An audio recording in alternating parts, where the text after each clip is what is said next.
Hello, everybody. This is the Cincinnati Herald Podcast. I'm your host, John Alexander Reese, digital editor of the Cincinnati Herald. If you don't know, the Cincinnati Herald has been around since 1955 and is the largest African American newspaper in the greater Cincinnati area. And today I have my guest, co-host and media consultant for the Herald, Andria Carter. How are you doing today, Andria? Fine, John. How are you? I'm doing good. We also have with us circulation director, Wade Lacey Sr. How are you doing today, Wade? I'm doing good, John. As always, it's good to be here. Good to have you. We also have our Herald intern, Suhana Sinha. How you doing today, Suhana? I'm doing fantastic, John. Thank you for having me. No problem at all. And today we have our special guest, Montaous Walton, the Wright State University Lake Campus assistant coach and recruiter coordinator. How you doing today, Montaous? I'm doing great, John. Thank you guys for having me. I appreciate it. Yeah, no problem at all. Now, before we head into our main topic, let's head into some of the top news topics of the week. House Democrats have passed legislation that would strengthen the landmark civil rights era voting law weakened by the Supreme Court over the past decade. It's a step partly leaders are touting as progress in their quest to turn back voting restrictions advanced in Republican-led states. The John Lewis Voting Rights Advancement Act passed Tuesday on a 219 to 212 vote. No Republicans voted for the bill. The bill is named after John Lewis, the former Georgia congressman who died last year. It faces dim prospects in the Senate where they do not have enough votes to overcome opposition from Republicans who have deemed it unnecessary and as a power grab. Andria, your thoughts on this news topic? I think it's going to be an interesting fight in the Senate regarding the voting rights bill, because the Republicans continue to block no matter what. They know that if this bill goes through, that their chances of the country voting for the Republican Party will dim. I'm not going to say it's going to go away altogether, but majority of the country don't vote Republican. And I think that they would rather limit the chances of a fair fight and increase their chances by cheating. And I think it's going to be interesting to watch the arguments and who blocks the bill in the Senate, and see whether or not the Democrats get their gumption up and do what they need to do to get this passed. You know, I just think that it's time to man up and do what is right for the country and not for party. And we'll see what happens. Wade, your thoughts on this story? Yes, this should be a very interesting fight for this bill to pass in the Senate, because what they're trying to do with this bill is basically to protect the American right to vote. They're trying to give back what was taken from them with the Supreme Court in 2016. They kind of gutted the Voters' Right Act of 1965. And that right was reauthorized by the Congress in 2006. But like I said, in 2016, the Supreme Court pretty much gutted it. And it'll be a very interesting, like Ms. Carter said, to see who votes for it, how many senators on the Republican side might step forward, even though at the time they're saying they're not. I'm sure we will probably get a few of them that will. We talk about another one of the topics a little later. They tie in together. And something that everybody needs to take a close look at, and hopefully it will be pushed. Suhana, what are your thoughts on this topic? John, I believe if this law passes, it will be a direct attack on normal citizens' fundamental rights.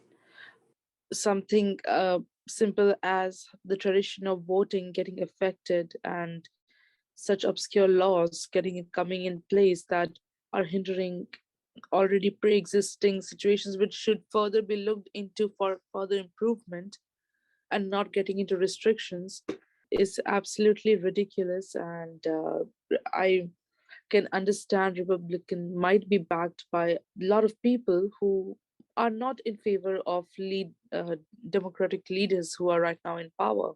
So I can see they are doing everything in their mind to get that power back again to them. But we are the liberals are currently in power, and they're trying their best to do what currently the majority thinks is the best for the country. And I don't think anytime soon we should be worried about anything drastic happening. And I hope the future elections go well and the voting on this goes well too. You know what I Uh, forgot to mention, John, about this is the march that's going to happen on Saturday, Oh, which right. will emphasize the effort to sort of put pressure on the Senate to do what is right. And there's not only going to be a march in DC with a number of organizations joining the larger march that's going to happen, there are also going to be satellite marches around the country as well. I don't know the details for what's going to happen here in Cincinnati, but from what I heard, there's going to be something that's going to happen this weekend as well here in Cincinnati to emphasize the need for this bill to pass regarding voting rights. Moving on to our next story. While he and his wife remain hospitalized in a Chicago hospital after positive COVID tests, the Reverend Jesse Jackson told the Black press that he remains vigilant in fighting for freedom, justice, and equality. In an exclusive telephone conversation from his hospital bed on Sunday, August 22nd, the renowned civil rights leader expressed his ongoing support for vaccinations while explaining why his wife, Jacqueline, had not received the vaccine. I've had both my shots, Reverend Jackson said in the telephone call from Northwestern Memorial Hospital.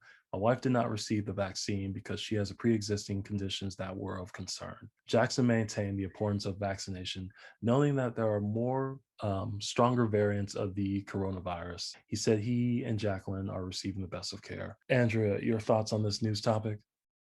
I think it just goes to show Reverend Jackson is one of those breakthrough cases of you do everything right, get vaccinated, take care of yourself, and you can still get it. And he is older. He is 79 with pre-existing conditions. His wife is 77 with pre-existing conditions. They did everything right to protect, or at least as you hope that they did everything right to protect themselves. But this Delta variant is very serious. And I think everyone needs to do what they can to protect themselves, against this variant. I think those who are not vaccinated, I think you're seeing an increase in vaccination as this variant is hitting closer to home for a lot of people than ever before. People who have poo-pooed it, you're seeing now that, the most recent was the gentleman who was the conservative radio show host, who at the last minute said everyone needs to get the vaccine because he recognized that it's not a joke. Unfortunately, he passed. And you're hearing more and more stories like this. This pandemic is not a joke. If you don't believe the science, educate yourselves. Find trusted sources to give you the right information. There's so many naysayers out there, so many anti-vaxxers, so many white ring supremacists are joining in with the anti-vaxxers to not to promote just their agenda, but other agendas as well, so people can see what's going on or fight against, the authority figures who's in the know. And when it comes down to it, it's about saving you, saving me, saving the country. We can't get back to what is normal as well as we want to until this thing is licked. And I think very slowly it's going to come down to a mandate, not just from the government, but from businesses to get people vaccinated, because eventually the liability of this deadly disease is going to affect everybody. Suhana, your thoughts on this story? John, I personally believe that everybody is allowed to have their own opinion on things. Many of us, with the evidence in front of us and with our own research, we have come to this conclusion that vaccination is the right course of action in this pandemic. But there are still few or many who are not in the same boat. Now, if it was just nothing, nobody could, if it was just your everyday flu, nobody could have forced you to go and get your flu shots. It's okay, it's on you how you deal with your flu. With the number of cases rising and people running out of resources and how the rest of the world is suffering, like the people who think that this vaccination is dangerous for you should take a better look at the places who are extremely suffering without this existence of this vaccination. We experienced a huge reduced number of cases. A lot of people were able to get by. Many countries are experiencing a lot of safety numbers because of the increased circulation of the vaccination. But if you don't take this vaccination, you are taking a greater chance against something monstrous that's going in the nature. Now, I don't know what you believe how this vaccine, how this virus is created. Is it just directly from bat, or is it some crazy creation to kill half the human population? But in any case, if survival is the thing that people are looking for themselves and their family and well-being of the society, I think for once they should try to see beyond themselves and get protected. Maybe this might help, but you really cannot convince anybody who doesn't want to be convinced. But I'm sure there are many who are changing their minds while we are talking right now. Moving on to our next topic. August 28th, 2021 marks the 58th anniversary of the March on Washington. Groups are expected to gather on the National Mall in Washington, D.C. to demonstrate against voter suppression. According to the March On website, they believe their voting rights are under attack. In January, they say 48 states introduced bills that would lead to voter suppression. These laws suppress voting methods that enrich our democracy and lead to high turnout, banning ballot drop boxes and mail-in voting, reducing early voting days and hours, restricting who can get a mail-in ballot, prohibiting officials from promoting the use of mail-in ballots even when voters qualify, even criminalizing the distribution of water to voters waiting in the long lines these laws create, the organization said. Andrea, your thoughts on this news topic and the March On for voting rights this Saturday? I think one is it marks the historic March on Washington way back in the early 60s. And I've attended a number of other commemorative marches on this. And this is the best way to express your opinion on what needs to be done for the sake of the country. I find it interesting that the plight I shouldn't say plight, but the issues that the Black community has fought so long and hard for eventually benefits the entire country. And the country still continues to ignore when we fight for something, other people don't step up and take notice and do the right thing. And I think in this year of revelation, Me Too, we're not going to take it anymore. I think this is a new day and a new dawn for civil rights, voting rights, and the fact that the Black and Brown community are not taking it anymore. We are stepping up and demanding that you fix what the Supreme Court broke. You fix what is right for democracy. You fix what is right for the country. And, we always teach our kids that if you do the right thing, whether it works out or not, you do the right thing. And I think it behooves the government today to do the right thing. But when you have a group of individuals who are scared of the future and want to control the future and try to put things in place to control that future, eventually there's going to be a backlash on them. And I think that day is coming. Wade, your thoughts on the March for Voting Rights? Well, it ties right in with the John Lewis Voting Rights Advancement Bill, right on time for that. Letting the voices of the people to get the bill to pass. This is going to be an iconic event again. The last one, as we know, was huge. But I think that one of the things they have to look out for is the possibility of the other element trying to provoke violence for this showcase to make it have a negative effect. So I think they should be on the watch for that. But this event, if you go to the website, the March On for Voting Rights website, you'll see that it has a lot of people and organizations that have partnered with it. I mean, there are just tons of organizations that are made sure that they was a part of this. If you go through the website and you just scroll down and you see organization after organization that are a part of this. So going to have a lot of support. A lot of people are coming out, both black and white.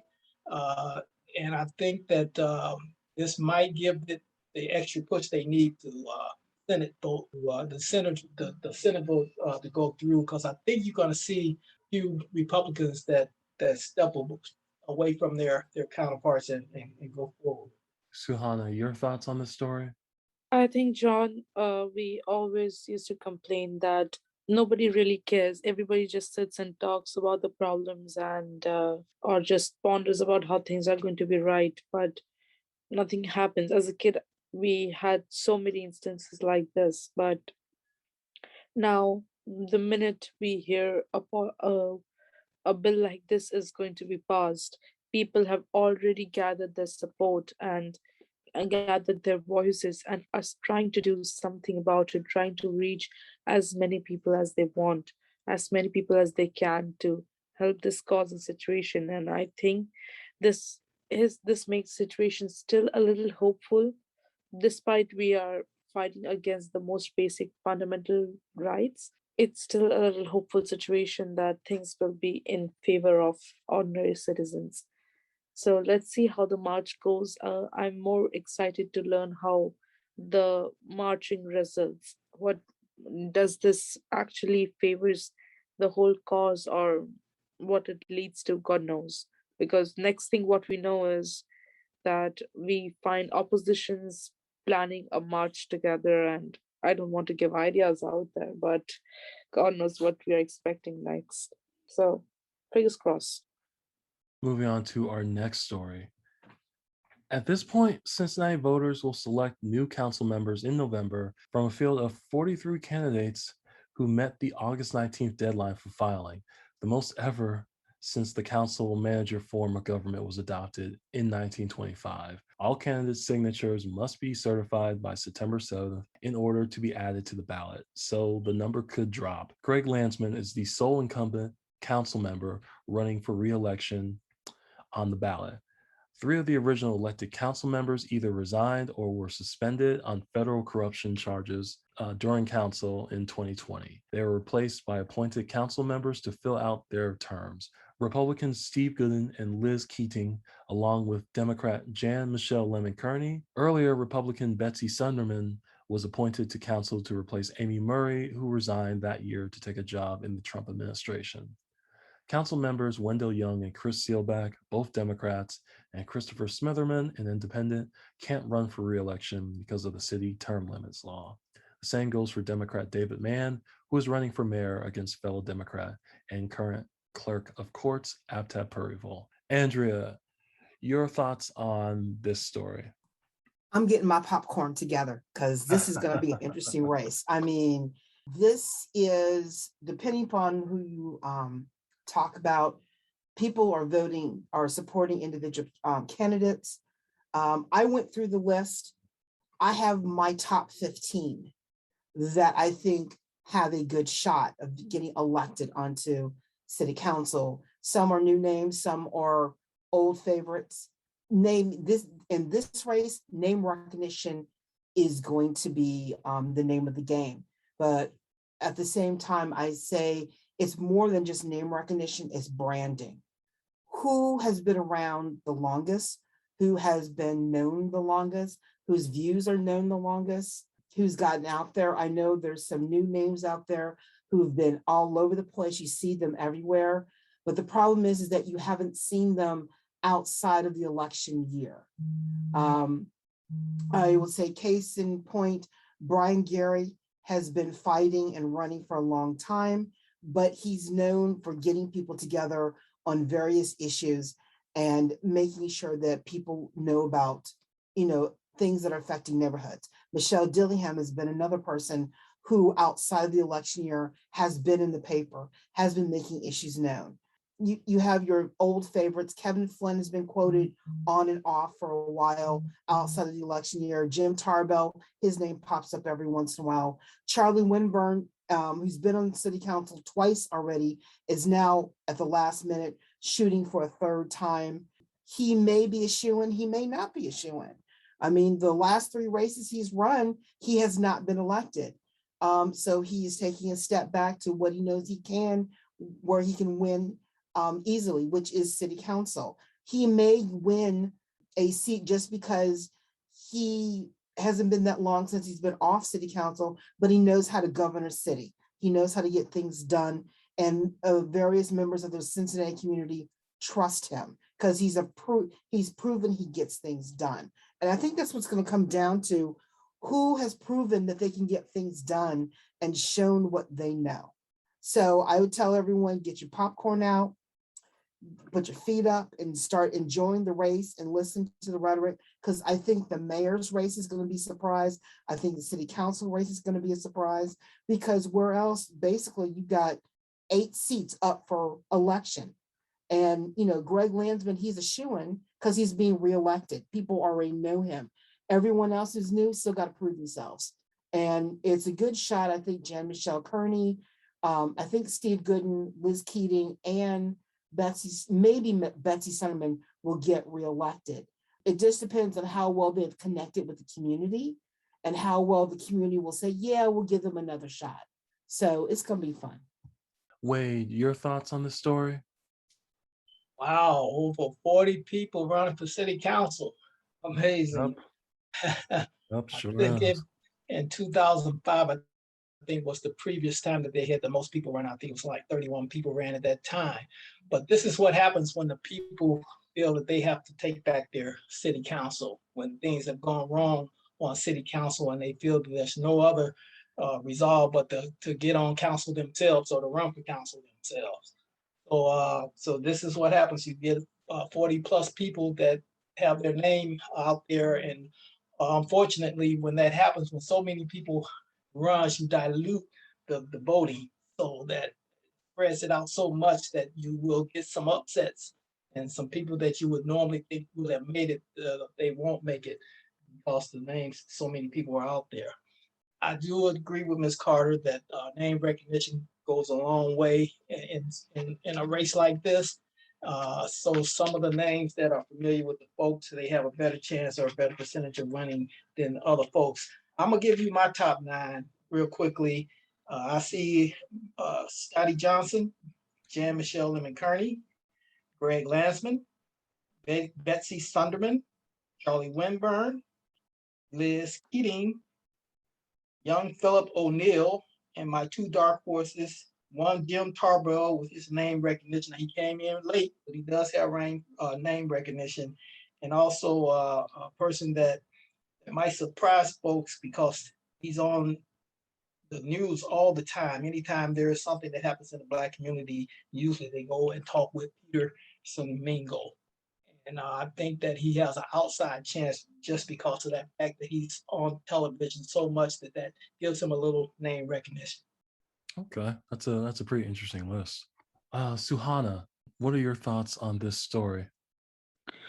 John, my thoughts are on this basically. As there are so many candidates participating already, it's quite a crowd. And if there were just 1 or 2 unknown faces, they would have still had some chance to shine out. But as my seniors said, I would agree with them. Only the people who have a better connection with the community, have more recognition, have a better chance of standing out in this race. I'm not sure about who are the ones who are going to lead or who are the ones who are going to lose, but I'm interested to see how this race unfolds ahead.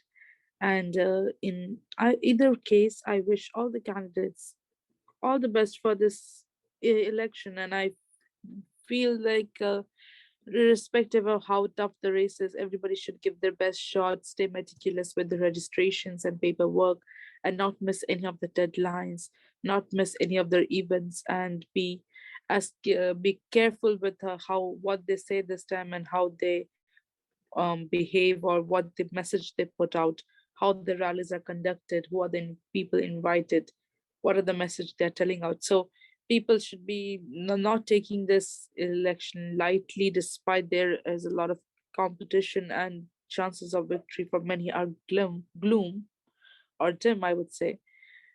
People should still give their best shot and make this election a very vigorous competition as possible and be meticulous about it.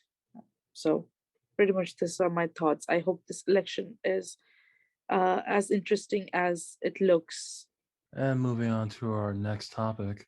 The Food and Drug Administration on Monday issued full approval to the 2-dose Pfizer COVID-19 vaccine. While the Pfizer vaccine has been widely available to all Americans older than 12 for the last few months, it was only available under emergency use authorization order. Top health officials in the U.S. hope that granting full approval to the Pfizer vaccine will alleviate the fears among those who remain hesitant about getting a shot.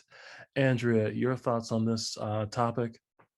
Well, I think it's fantastic that Pfizer got full approval.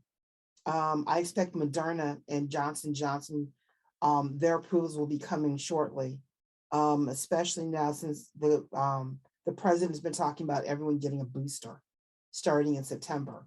I think those people who have given a variation of why they're not getting the shot, another argument has been put to bed.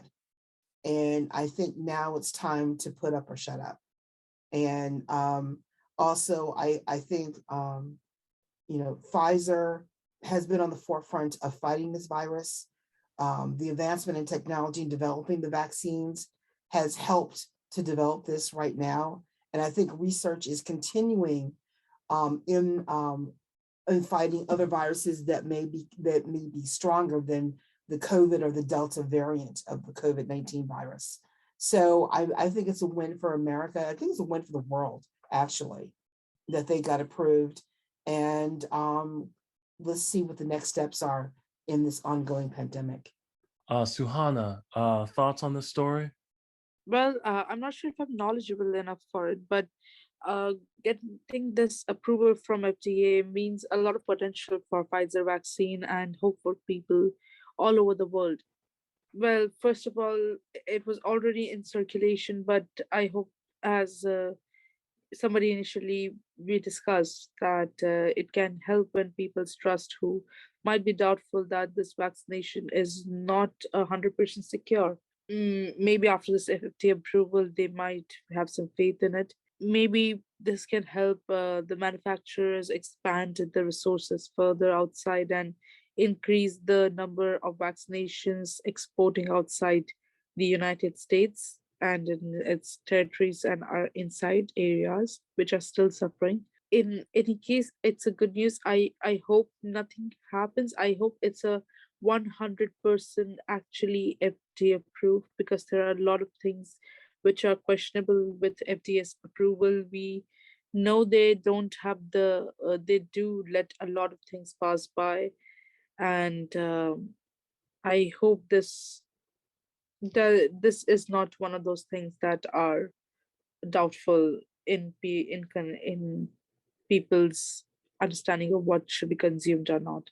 So I wish for the Pfizer vaccine all the best, and I really, really, really hope that this helps people out as much as it should, and as much as we are hoping it should.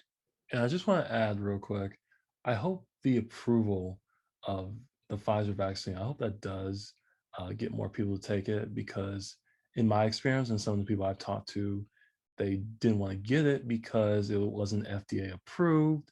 So I wonder if that will make a difference, or if is just an excuse, because I have a feeling that some people are just using it as an excuse to not get it.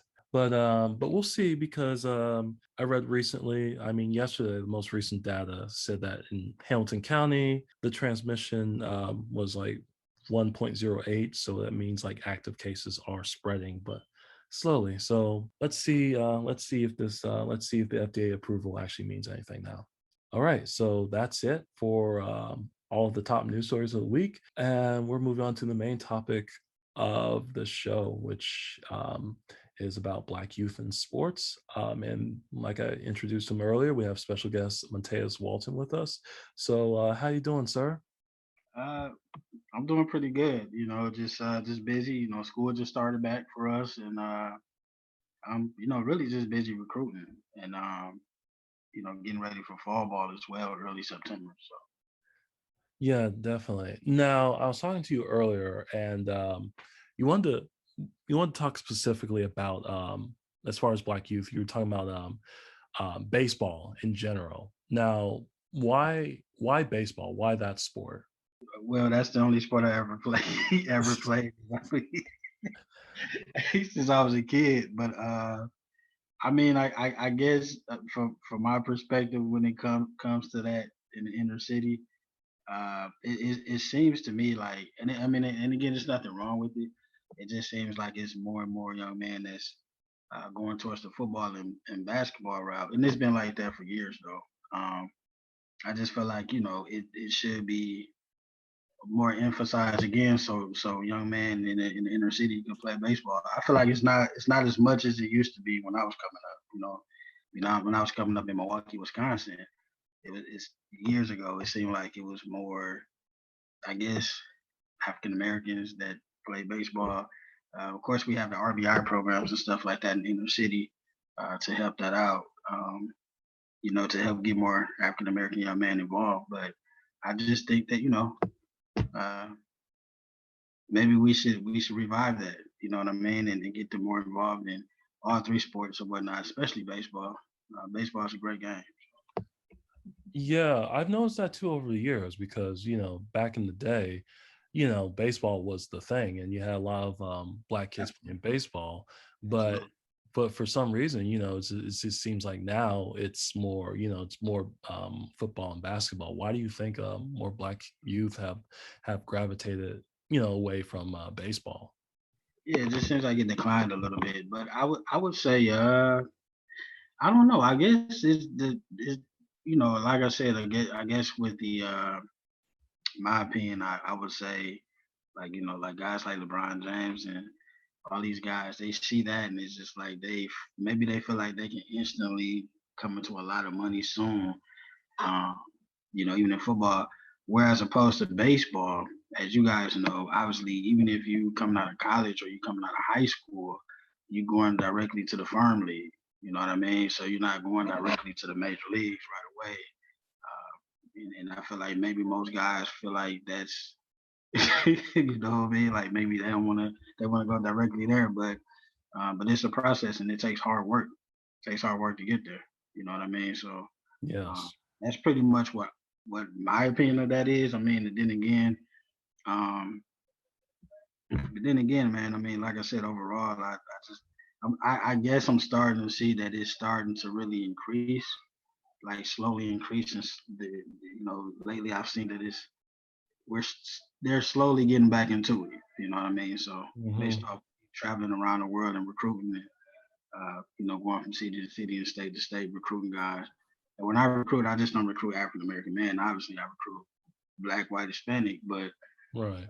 but like I said, from an African American standpoint, it seems like it's starting to increase, which is good. So Can I can I ask a question, John, real quick? Yes. Yes. Of course. Please Um, jump in.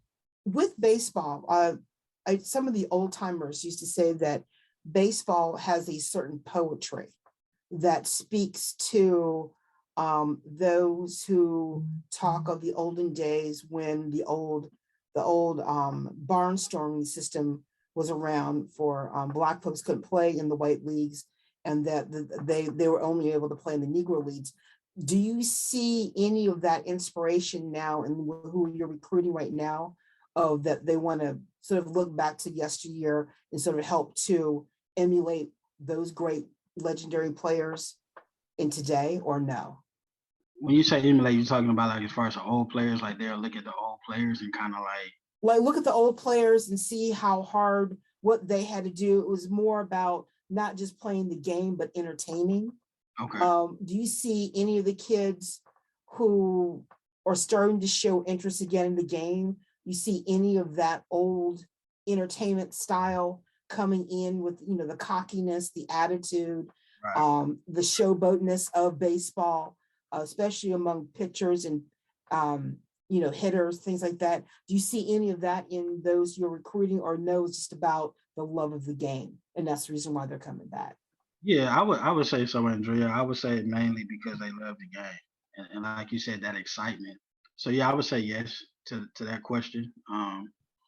Not and mainly like you said, just the older generation prior to them. Um, I mean, I can see it maybe being because of that, but I also can see that maybe they starting to see the decline as well. So they, getting back into it and stuff like that. But then again, you have a lot of two sport guys as well. Football and baseball.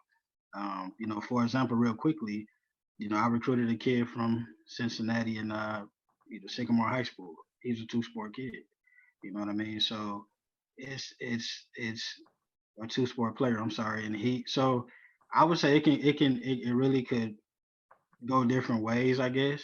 But like you said, the excitement and the love of it, the passion of it, I can see a lot of young men getting back into it for those reasons. You don't see a lot of great symbols of baseball outside of Hank Aaron Okay. and a few other great players like Willie Mays, Joe Morgan.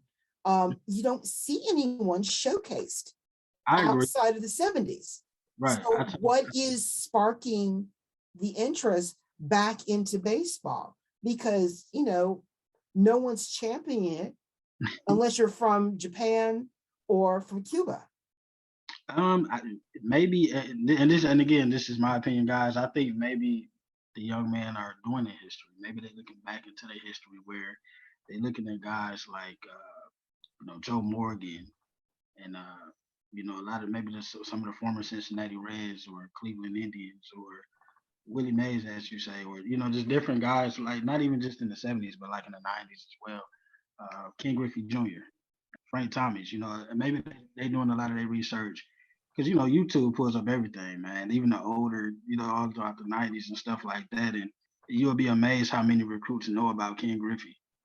Like he was like in the '90s, man. Most of these young men wasn't even born then, so I really think that it has a lot to do with them doing their research and just really just and again, this is just my opinion. They doing their research and kind of finding their niche and loving the game again and knowing how important it is to really get back into it. Okay.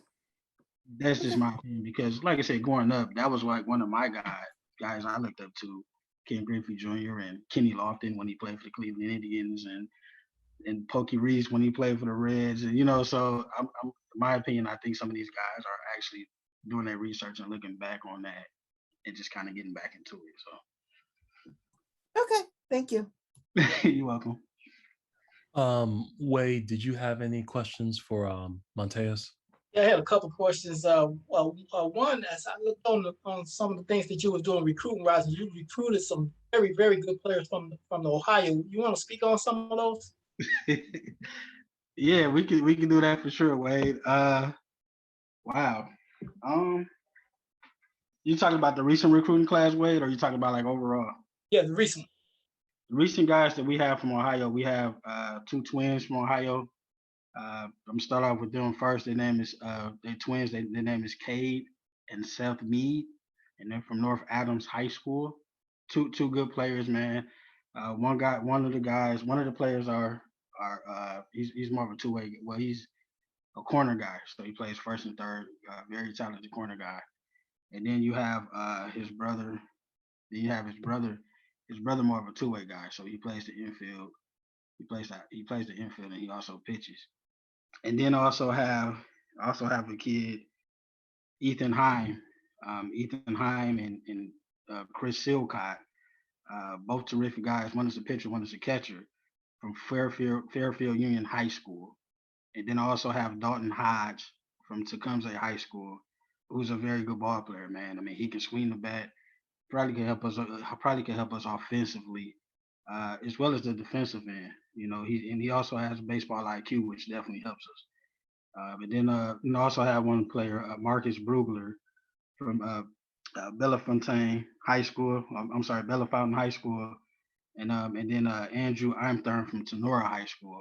those are pretty much like studs. And what I do, Wade, real quickly, is when I recruit guys, I normally rate them. So I go average, above average, and then I go stud, right?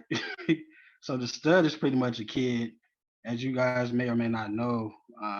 He's more of a program changer. And then you got the above average guy that can come in and help you.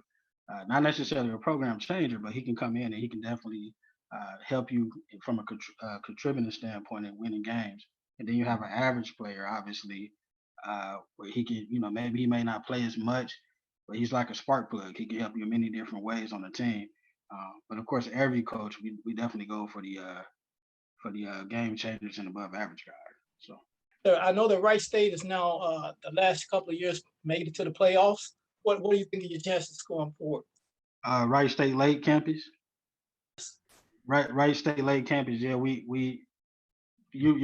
you talking about the main campus or the branch campus? I saw that with Wright State. I just saw Wright State. I'm not sure which one, but I saw they made the playoffs, and I thought that you guys were pretty set to do the same thing this year. Yeah, we did as well. We did as well. We played in the USCAA College World Series for the 5th consecutive time in our division, in our program, which is pretty good because last year we could have made it. We could have made it last year, but then of course COVID. It would have been like the 5th time, or it would have been the 6th time this year. I think so, but because of COVID last year, we went for the 5th consecutive time. So I think that we have a shot at, to answer your question, I think we have a shot at going again in 2022 with the guys we have coming in, and then with the returning players we have coming back. So we definitely have a lot of pitching depth as well. All right, I'm gonna throw you a curveball this time. How do you feel about the aluminum bats? How do I feel about the aluminum bats? I'm actually okay with it though, Wade. You know what I mean? I don't have a problem with it. It's crazy because another coaching buddy of mine, he coaches at University of Dayton. He asked me that question too one time. We had a regular conversation. I'm okay with it overall. I mean, I think it's still usable in college baseball. In other words, I'm okay with it overall. I mean, whether it's aluminum or whether it's wooden bats, to me it makes no difference. As long as the young man can hit, if you can hit, we'll find you a place to play as long as we win the ball games. But no, to answer your question, I'm okay with aluminum bats. Okay, well, that was a very interesting discussion. Montaous, I want to thank you so much for coming on our podcast. We really appreciate it. No problem. I appreciate it, John. And like I said, thank you guys for having me. And if you guys want me on in the future, just let me know, and I'll be more than welcome to come back on. You guys are like family. Real quickly, I was in Cincinnati before. I'm sure you guys know that I was at Cincinnati Christian University in the past. So Cincinnati, the greater Cincinnati area, is like home in a sense. There's a lot of people there that I'm really, really close with. So I appreciate you guys. Also, is there any kind of social you want to put out there for people to follow you or anything? Yeah, you guys can follow me on Facebook. I'm typically on Facebook a lot, more than any other social. So, but you can find me. You can find me on Facebook, and that'll be the key way to get in contact with me. Well, and I also want to give a shout out to my guests, Andria, Wade, and Suhana. Thanks for discussing the top news topics of the week, guys. Really appreciate it. And make sure to check out the stories we talked about today on our website at www.thecincinnatiherald.com. You can also check out our print edition, which is sold at your local Kroger, UDF, Walgreens, Joseph F. Booksellers, and at select service stations. Make sure to subscribe to our podcast on your favorite podcast app. We're on Apple, Spotify, Stitcher Radio, iHeartRadio, Amazon Music, Audible, and TuneIn Radio. Just search for the Cincinnati Herald Podcast. Follow us at the Cincinnati Herald on Facebook. Follow us at Cincy Herald on Twitter and Instagram. Follow us on YouTube, too. Just search for the Herald TV. I'm John Alexander Reese, digital editor of the Cincinnati Herald, and have a good day.